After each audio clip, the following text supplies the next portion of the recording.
আসসালামু আলাইকুম শ্রদ্ধেয় সুপ্রিয় ভিউয়ার্স বন্ধুরা, আশা করি ভালো আছেন। আমিও ভালো আছি আলহামদুলিল্লাহ, আপনাদের দোয়া এবং ভালোবাসায়। তো এই গাছটি স্ক্রিনে যে গাছটি দেখছেন, এই গাছটি দেখে হয়তো অনেকে চিনে গেছেন। এই গাছটি বিভিন্ন অঞ্চলে বিভিন্ন নামে পরিচিত।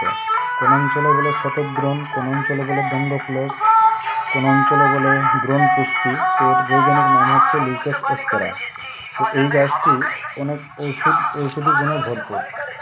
যেমন যাদের মাইগ্রেনের সমস্যা হয়ে থাকে, নিয়মিত যাদের মাথা যন্ত্রণা, মাইগ্রেনের সমস্যা, তারা এই গাছের পাতার রসকে ছেঁচে দ্বিগুণ পরিমাণ জলের সঙ্গে মিশিয়ে 4 ফোঁটা করে নাকের ভেতরে দিলে অবশ্যই মাইগ্রেনের সমস্যা থেকে নিস্তার পাওয়া যায়।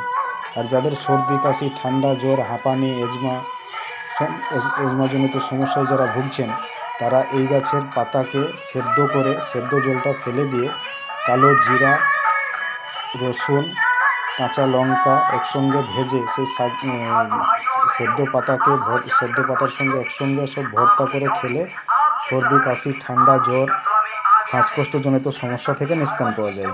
আর যেসব ছোট বাচ্চাদের সর্দি কাশি, ঠান্ডা, জ্বর লেগেই থাকে, তাদেরকে এই গাছের ফুলের রস ছেঁচে অল্প পরিমাণ মধুর সঙ্গে মিশিয়ে খাওয়ালে ছোট বাচ্চারা সর্দি কাশি, ঠান্ডা, জ্বর থেকে নিস্তার পাবে।